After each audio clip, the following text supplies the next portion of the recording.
Ini Mas, saya mau servis yang di 60.000 nih. Oh, 60.000. Boleh. Nomor posisinya berapa, Pak? B1341 EYG. Ya, saya cek datanya. Oke, dulu ya. siap. Makasih, Mas.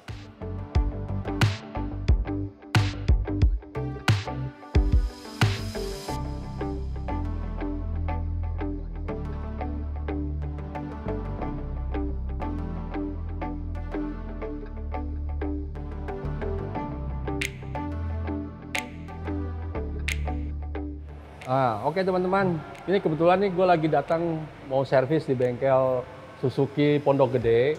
Itu servis di 63.000 sekarang ya, mungkin sekarang artinya masuk ke servis 60.000 kilometer. Nah kebetulan saat ini bersama saya sudah ada Bapak Sumarno, beliau ini punggawanya Mas Mun Sukses Motor yang kebetulan rumahnya nggak jauh dari sini nih, jadi kita janjian ceritanya. Kebetulan ini gue mau bahas soal kita servis di 60.000 km itu sebenarnya item apa saja sih yang mesti kita lakukan?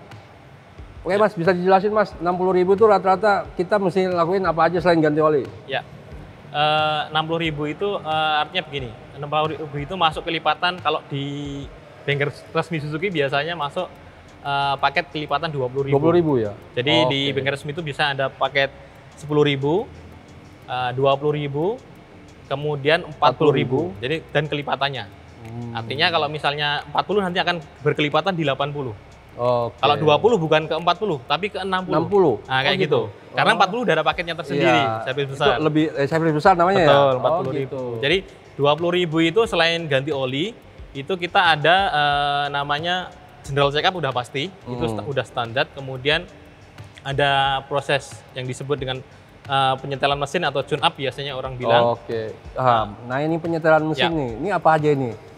Ada style clap segala macam? Ya itu pasti dicek. Jadi artinya begini, parameter clap kalau mesin modern biasanya kan sudah ini ya, sudah sangat presisi. Cuma bisa saja terjadi perubahan. Artinya apa? Kalau misalnya mesin-mesin modern, misalnya kayak di Suzuki itu mesin seri K, itu ada yang dia penyetelannya itu tidak bisa sekali waktu. Karena dia harus sama rumahnya, tapetnya. Tapetnya yang diganti. Jadi rumah dudukan klepnya itu ada angkanya di dalamnya. Ya, berapa kode ketebalannya ya? Nah, artinya apa? Kalau kita servis belum tentu bengkel resmi itu biasanya available. Biasanya kalau itu biasanya kita cek. Kalau misalnya kita masuk ke bengkel resmi, kita cek emisi gas buangnya abnormal misalnya, atau noise-nya abnormal di mesin. Itu bisa nanti suspeknya bisa kita cek klepnya juga. Itu bisa kita cek nanti dengan sebenarnya sama pengetesannya dengan filler gauge atau clearness-nya standar atau enggak. Nanti kalau misalnya nggak standar itu akan dicocokkan dengan tabelnya. Baru kita akan sinkronkan ketebalan mana yang harus kita ganti. Betul. Gitu. Nah, yang ini Mas, soal setiap penggantian oli, bener nggak sih kita disarankan untuk melakukan engine flushing? Nah, kalau engine flushing itu sebenarnya opsional. Artinya begini, kalau kita ambil sama kayak kita mungkin contoh kita beli kamera digital atau handphone lah. Nah biasanya kalaupun kita beli handphonenya saja kita pakai harian juga nggak ada masalah. Artinya tidak mengurangi fungsinya. Artinya sama, paket yang disediakan oleh bengkel resmi itu adalah yang distandarkan oleh ATPM itu adalah paket di mana kendaraan ini kalau dilakukan servis sesuai item itu ya akan terawat dengan kondisi baik. Tetapi akan bisa lebih baik lagi kalau mungkin ada treatment tambahan. Contoh misalnya kayak handphone dikasih anti gores, sarungnya ya kayak seperti jadi sifatnya itu opsional. Tetapi untuk mesin-mesin modern sekarang itu jadi seolah-olah wajib. Karena kenapa? Wajib karena mungkin hubungannya ke culture di Indonesia. Hubungannya apa? Culture-nya itu di Indonesia spek mesin 1:10 dikasih Pertalite mungkin premium gitu kan. Nah efeknya apa? Efeknya itu akan mempercepat degradasi performa dari mesin.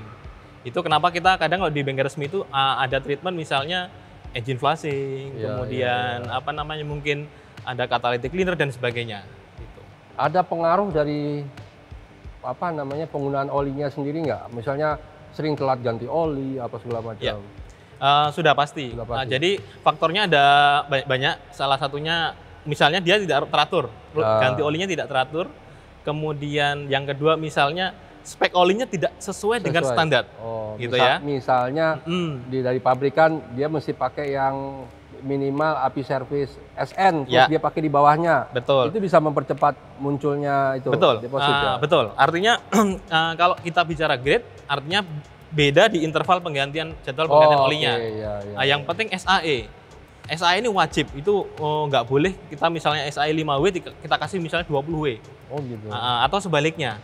Yang 20W, wah saya pengen mobil saya speknya 20. 20W, wah pengen saya performanya kayak mobil-mobil baru, dikasih 5W, tidak bisa. Karena oli itu mengikuti spek mesin. Gitu, yang perlu dicatat itu. Jadi nanti kalau misalnya kita pakai spek oli yang tidak sesuai, otomatis pengaruh ke performa mesin, kemudian resiko untuk timbul sluts-nya itu lebih tinggi. Jadi, apalagi telat gitu ya. Jadi treatment flushing ini sebenarnya sangat diperlukan ya? Ya, sebenarnya minimal tiap berapa ribu kilometer? Sebenarnya kalau flushing itu 20.000 oke. Masih oke ya? Setiap 20.000. Tidak harus setiap ganti oli. Ya, setahun sekali. Ya. Setahun sekali cukup. Nah, oke. Misalnya nih Mas, saya beli mobil baru. Ya. Biar mesinnya awet.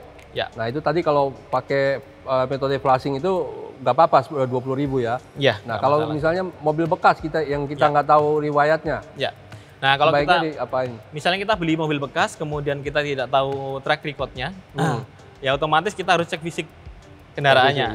Jadi pertama bisa kita cek kilometernya berapa. Ya. Nah itu kan bisa kita tahu jarak tempuhnya berapa. Kemudian bisa kita cek secara fisik, misalnya tutup olinya kita buka. Oh gitu, tutup oli dibuka. Bergerak atau tidak.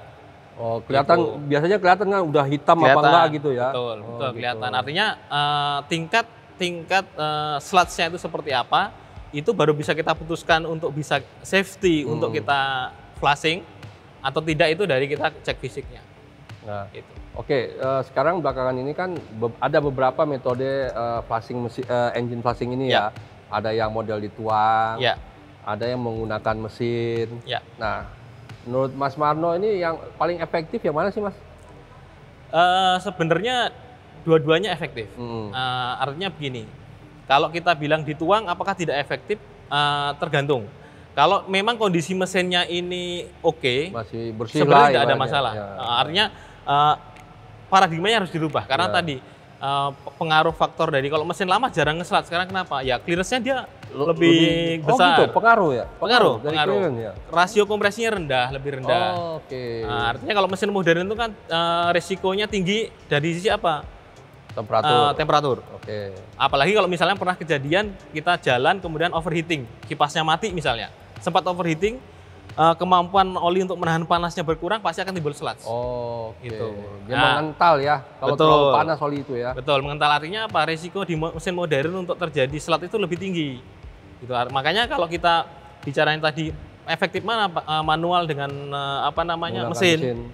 Dua-duanya efektif, artinya boleh dilakukan selama si engine flush ini aman. Mungkin dia secara raw materialnya aman untuk mesin. Kemudian mengikuti SOP dari pabrikannya, itu tidak masalah. Karena kalaupun kita pakai mesin pun banyak tipenya, dan beberapa yang terbaru sekarang sudah bisa mencuci dalam kondisi tidak ada oli di dalamnya, jadi lebih efektif. Iya. Mungkin teman-teman pernah lihat video kami soal pengujian mesin flushing Stinger Biotech. Jadi bedanya dengan mesin flushing yang ada, ini mesin benar-benar dalam kondisi olinya dibuang semua sampai kosong, baru kemudian di flushing menggunakan alat ini. Jadi yang membersihkan deposit di dalam mesin itu murni cairan flushingnya, berbeda dengan mesin flushing yang ada pada umumnya itu. Jadi tetap cairan ini tercampur dengan oli, terus di flushing secara berkala, terus menerus sampai olinya kemudian ditap. Nah kebetulan nih gue lagi mau nyoba nih di bengkel Suzuki Pondok Gede ini ada mesin flushing Stinger Biotech itu. Nah seperti apa hasilnya dan bagaimana efektivitas dalam membersihkan bagian dalam mesin, kita lihat aja ya. Oke?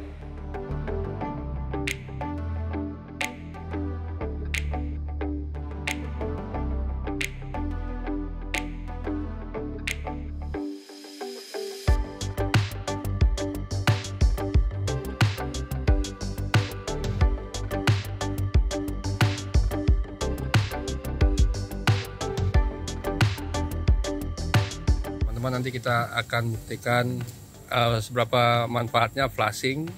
Itu kita nanti ngintip bagian dalam mesin ya. Ini menggunakan endoskopi. Tuh. Endoskopinya dilengkapi lampu ya. Jadi nanti bagian dalam mesin akan sekalian diterangi kondisinya seperti apa. Ini masukin dari lubang pembuangan oli. Oil pan. Kelihatan tuh. Ini bersih ya. Tuh guys, tuh lihat ya. Ini hasilnya ya. Tuh. Atau mau lihat samping ya? Ya, lihat kalian warna-warna logamnya, warna-warna aluminiumnya masih tuh. Nih teman-teman bisa lihat nih hasilnya.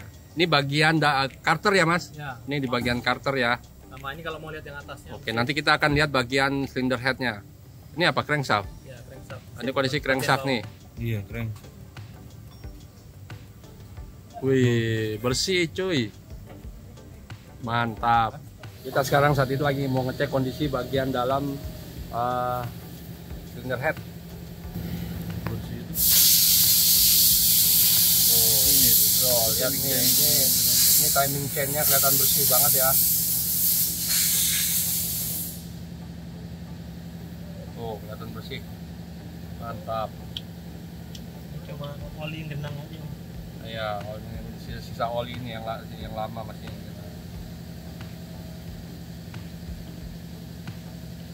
Oke, hasilnya dari proses flashing menggunakan mesin Stinger Biotech. Oke teman-teman, itu tadi penjelasan mengenai perlu tidaknya flashing oli atau flashing mesin untuk kesehatan kendaraan kita. Nanti nextnya gue akan bahas soal sebenarnya butuh nggak sih kita kuras oli matic menggunakan mesin. Kan ada juga metode lainnya. Tungguin aja videonya terus ya. Salam jumpa, salam otomotif.